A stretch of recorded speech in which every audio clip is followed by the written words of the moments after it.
Coming in hot, baby. Driving to the mall, going to the bank, just getting a bid on my truck, selling my truck, leaving Columbia here in a few months. Fresh out of ayahuasca retreat a couple days ago. That one was the most powerful one I've had so far. And I'm sitting here driving and I'm thinking about freedom and what causes us to feel free, or what gives us the illusion of freedom as guys. Once you can move to a new city, once you can buy that house, once you, if you're listening to New Age, polyamory, Aubrey Marcus nonsensical stuff, once I can open my relationship, I'll be free. Once I have X amount of dollars, I'll be free. Once the government fucks off, I'll be free. All these external things. Someday syndrome. One day I'll be free. And it made me think of one of the ultimate freedoms, especially if you're someone who identifies or has shown up in the past or under stress as an anxious guy. There's this part of us, even if we don't say it, and it's like, call it neediness, call it once she loves me, I'll feel enough. After the breakup, I learned the error of my ways. I got to get her back. Every single breakup I've had in the past, by the way, until the last year, I've always tried to get the girl back. I've always got them back. It's always been a mistake. So, ask me how I know, not judging. And it made me think of these two great sources of freedom. They don't come from money. They don't come from fighting the government or not wanting to pay taxes. They don't come from making $10 million. They don't come from being in an open relationship. All those are just external illusions, even though some of them valid. When you can really be comfortable being alone. And maybe you want a relationship eventually, but you genuinely don't really care. The neediness dies, which paradoxically makes you infinitely more attractive than you've ever been with whatever technique of you have the car, or you have some pickup artist strategy, or you wear a fancy watch, or whatever it is.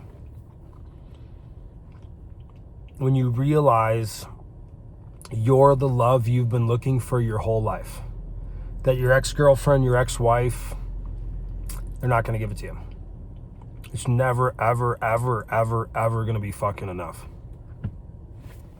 Ask me how I know.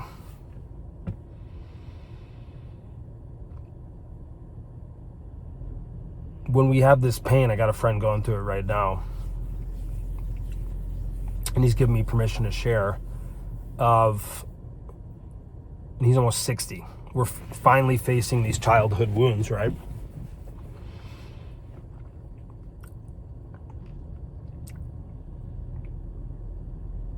And it can be a lot.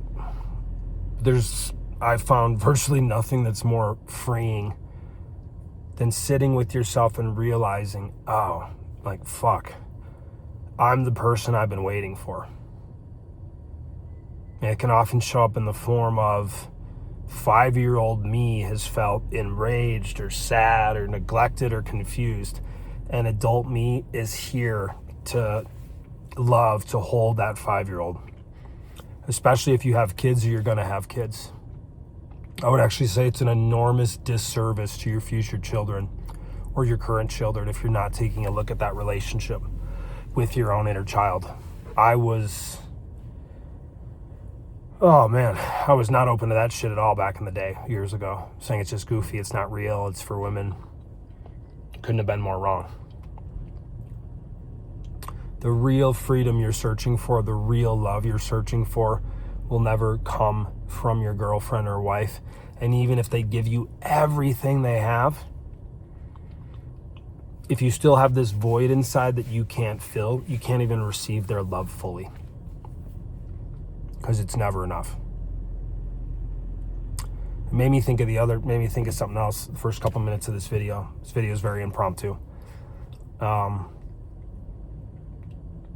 This was more than a decade ago. It was my first Colombian girlfriend.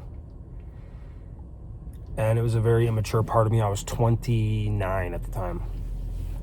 And it was like, I just need to be free. I just need to be free. And I couldn't articulate what that meant. And it's very healthy for men to pursue freedom. One of the most healthy things in the freaking universe. But it was very immature back then. It was like a teenager in my mind. Like, I just want to be able to do what I want to do when I want to do it. It wasn't even specific. So it wasn't a goal I could hit, right? I just want to be able to just do anything. And I'll never forget, a coach, a friend told me something. He's like, what if you finally had the freedom to be yourself? What if you had finally had the freedom to show who you are, to be vulnerable, to connect with someone deeply? And there was a part of me at the time that knew he was right. There was another part of me that was like, fuck that, that's stupid. The latter part won. Stayed in the relationship, and I was searching for this adolescent freedom illusion in my mind. By the way, I got a Mambay going. If you're wondering, I didn't get punched in the face. Not lately, at least.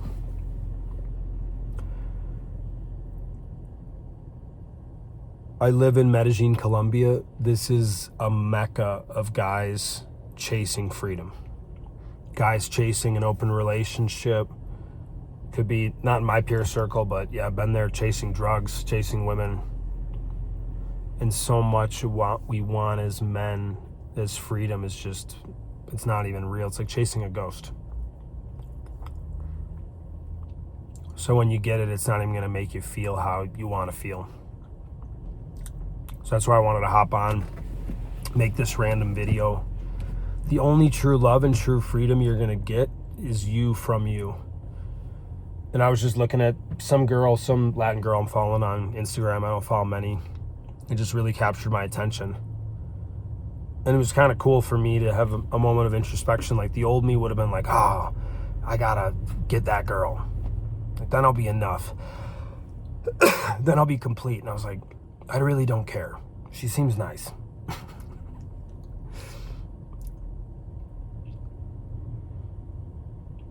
How much do you care about needing, and you probably don't call it this, but needing the approval, needing the validation of women? And what if that's just you wanting the approval of your mom? I said it. Again, bro, ask me how I know. I'm not judging, I'm not criticizing. I know it can be a sphincter puckering moment. You're like, oh shit, like, that hurts. Even my ass knows.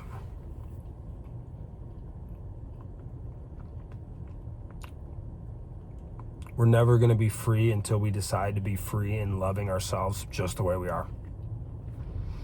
Every part of us. At this last ayahuasca retreat, man, it was a fucking doozy. I won't get into all the details, but I went back and I was, being molested as a kid. And I saw how much pain that dude was in. I was a little kid. And to forgive him. And it was just so the right thing to do in my heart. And it was interesting because as soon as I forgave him, the ayahuasca was like, it's like, hey bro, maybe you should forgive someone else.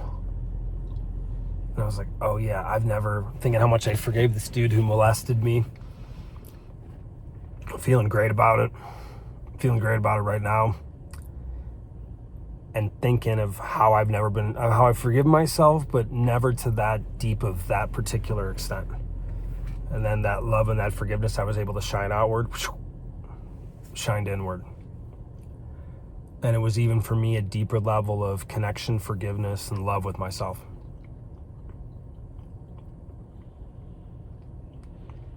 If you've recently had a breakup, or you think you're about to have one, or you're watching this because you're like, she's gonna leave me, probably a good thing for you for a bit. That's when you're at a new place, when you can look at yourself and genuinely love yourself and really not care You know, when I talk to people, or like I said, I've got a friend going through some stuff, and there can be this need to heal, to hurry up and salvage the relationship to get her back. And it's not a judgment, not a criticism, but we can be so blind in our own neglect of ourselves and our own pain that we think we're trying to get our girlfriend or wife back, but we're actually just fucking dying to get ourselves back. And you don't see that in, maybe you make some headway in an ayahuasca retreat, but that takes months of inner work. Generally, the person you're looking for is you. The freedom you're looking for is found in you. The love you're looking for that you want from a woman, when you start giving that to you, the women that attract into your life just change, and life is absolutely magnetic to the point where it will be goofy and funny when you're in one place 6 months ago and now you're in this new place today, and you're like, where were all these women before? You're like, this is super easy. I don't need apps. It's just honoring yourself, loving yourself, and owning yourself. It's not about some other person. And ayahuasca can help a lot.